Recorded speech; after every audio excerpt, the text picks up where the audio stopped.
We spend so much of our time looking for complex design and grand architecture, or, let's be honest, staring at massive digital screens. But today, we're actually going to turn our focus to something entirely mundane. We're taking an object that's probably sitting at the bottom of your bag or jingling in your pocket right now, and we're treating it like the fascinating visual canvas it truly is. So tell me, how closely do you look at the things you carry around every single day? We all handle keys, receipts, and coins on total autopilot. But when was the last time you paused to truly look at the design choices, the geometry, and the incredibly detailed artwork stamped right onto these tiny metal discs? We literally let these miniature masterpieces slip right through our fingers without a second thought. Take a look at this right here.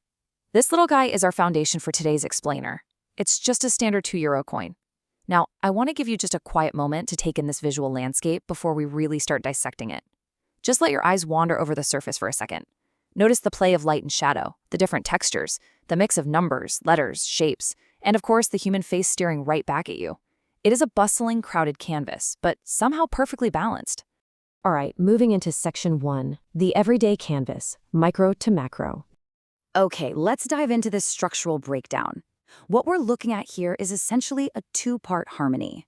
On the outside, we've got the outer ring. It's silver-toned, it's heavily geometric, and it is entirely standardized. It basically creates this rigid frame. But then, look at the inner circle. It's gold-toned, highly detailed, and completely custom. You get this absolutely beautiful tension between the strict, predictable borders on the outside and the expressive, intricate art on the inside. Section 2. Stars of the border. The outer ring. Now draw your eye away from the center for a second and look specifically at the perimeter. Notice that thick, silver-toned outer ring? Look at the hard, crisp lines contained within it. There is absolutely nothing organic happening out here. It is pure mathematical precision. It acts as a perfect, unbroken boundary line that literally contains the chaos of the inner design. Let's just quickly catalog what we're actually seeing in this border. First off, count them with me, there are exactly 12 individual stars. Each one is a really sharp, 5-pointed geometric design. And notice the spacing. They are distributed with absolute even precision to form a perfect circle. All of this is stamped deeply into that cool, silver-toned metal. Honestly, this is standardized symmetry at its finest. It frames the entire object with this profound sense of order and rhythm.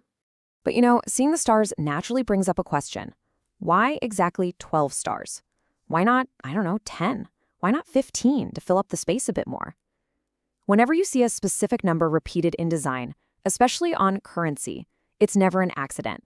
That number represents an idea, a principle of unity, or a historical anchor. It's a deliberate choice meant to communicate something way beyond just a pretty pattern. Section 3, stating the value, the left hemisphere. 2. That is a massive, totally unmissable denomination. Because let's remember, before it's art, before it's history, this object is a tool of commerce, and the designer made absolutely sure you know its value the split second you pull it out of your pocket. Just look at the sheer scale of that number. The oversized typography completely commands the entire upper left quadrant of the inner core. It even overlaps the silver and gold. But I want you to look just beneath that giant sweeping number. There is a whole secondary layer of communication happening right below it. Now, what's really interesting about this slide is how we break these value markers down. We've got that massive, stylized number 2 with its elegant curved tail.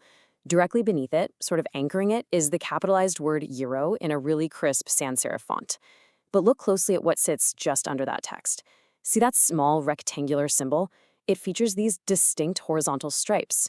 It looks remarkably like a heraldic shield or maybe a miniature flag tucked quietly right beneath the primary text. It's a tiny, intricate detail, but it adds a huge amount of official weight to the whole design.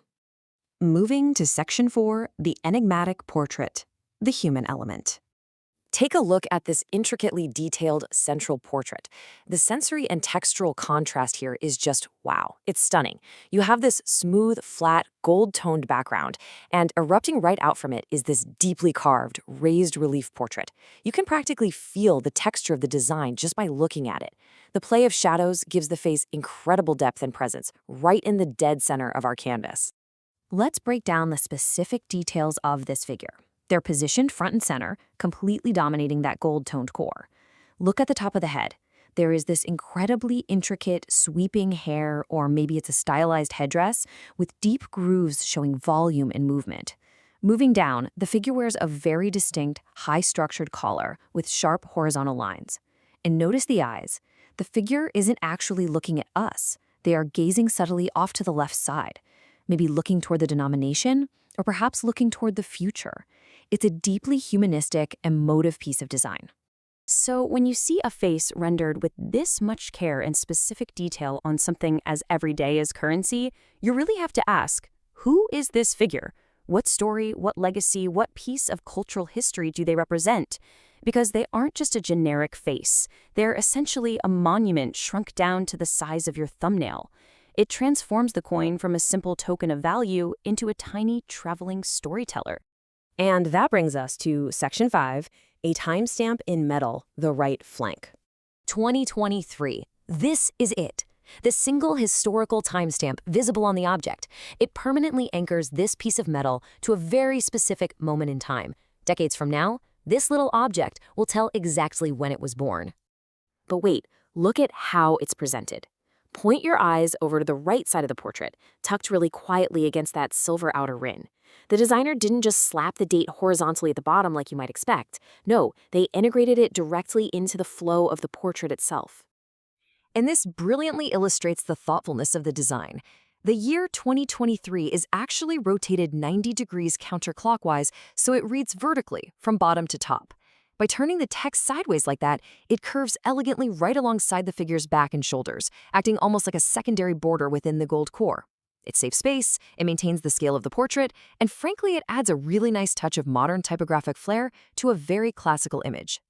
All right, pulling it all together now, you can really see how masterfully this tiny space is utilized. It's like a giant puzzle perfectly solved.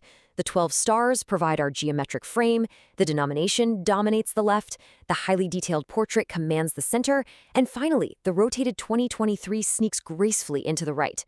Every single element perfectly occupies its own space. It is an absolute masterclass in layout. You know, when we break down an object like this, it really makes you pause, doesn't it? It forces this realization about the value of intense observation in our everyday lives.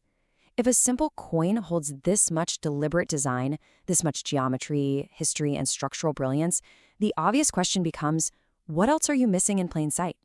How much genius design are we blindly interacting with every single day simply because we're too busy to look? And really, that is the beauty of slowing down and observing. So I'm going to leave you with a challenge for today's explainer. The next time you hold a coin or your keys or even just your coffee cup, will you just use it? Will you just spend it? Or will you take 10 seconds to truly see it? Thank you so much for joining me today. Keep your eyes open, stay curious, and I'll catch you next time.